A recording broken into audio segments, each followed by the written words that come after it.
Ayan na, may mga box na. Yan ay buwas na lang ko lang. 1, 2, 3, 4, 5, 6, 7, 8, 9, 10, 11, 11 na poste. Ayan na, second floor na bayan. Mayroon ding carport dyan, pero pahuli na yun. Kasi ito importante, malaking poste na yan. Hindi pareha sa size yan ha. Ito 1 meter by 1 meter kwadrado yan yung mga yan. Yan. Pero ito malaki yan. 120. 120 yan. 120. Apat na 120. Yung tatlo sa gitna na yan. Apat na 120 yun.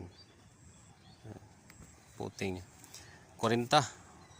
40 ang kapal. Gamit namin 16mm. Pati yung mating niya. 16mm. Nilock naman sila sa baba para hindi gumalaw na. Ready na ito bukas. Check lang. Tapos sa check ng engineer ito. At bubuhusan na. Pag may go na. Hindi na mabubuhusan pag walang go. Darating daw may-ari.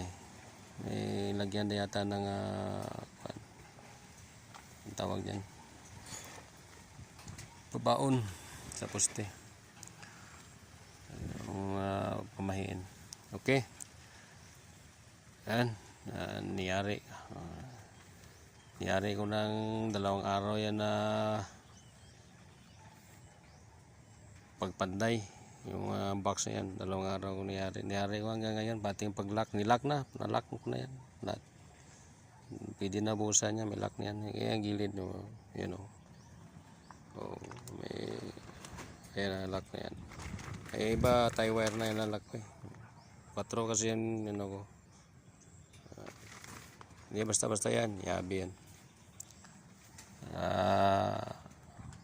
na naman ang kuhan kapal. Okay. Ano yung kuhan? Ito itong 2 meter dyan. Kasi bubusan niya ng 40, aakyat ng 25. Tapos 30 yung beam, ang taas niya. Yun na, aakyat konti. Yun na level ng plate niya. Para kasi I-beams lahat yun itong gagamitin yung poste nya. Kaya madali lang ito. Pagka ito nabuhusan, lagyan ng I-beams ito dahil dire-diretso ito. Pag natayo na poste ito, wala na. Dali lang welding ito. Okay. At titirahin ko na rin. May alam din tayo konti na welding. Yan na, yan muna nga buong araw. Kahapon ilan na yun na nag-vlog ba ko kahapon para hindi ko yata na video kahapon. Ayan na, 2 lang kami rito. Bukas pagka nabuhos ito dahil sigurado kukunin yung iba, kukuha na enforcement dahil mahirap punuin niya. Siguro 3 o 4 na sako yan laman yan. May mixer naman doon.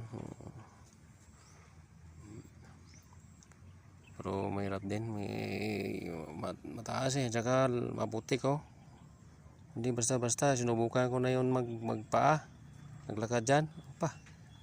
Pagdating ng gabi, ang daming hiwa yung talampakan ko Yan, dala kong buta, pagbuta, nadikitin, mahirap din.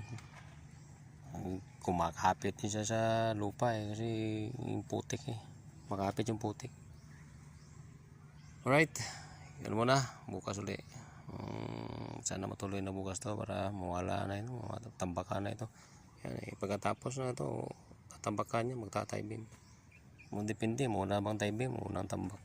Hindi yan sa boss. Wala. Kaya wala sukalo ito, bantay yung pagkakano dahil nga yung lalaki ng bato. Baka magtaka kayo bakit nakaganyan lahat. Tapos box din naman. Hindi pwede mano-mano ito dahil lalaki ng bato abutin tayo ng siyam-siyam yan. Kaya ginawa, libre naman yung bako, pinantay na kaagad. Bumaba kami mga 2 metro yata, 2 3 meters. Ito 2 metro na.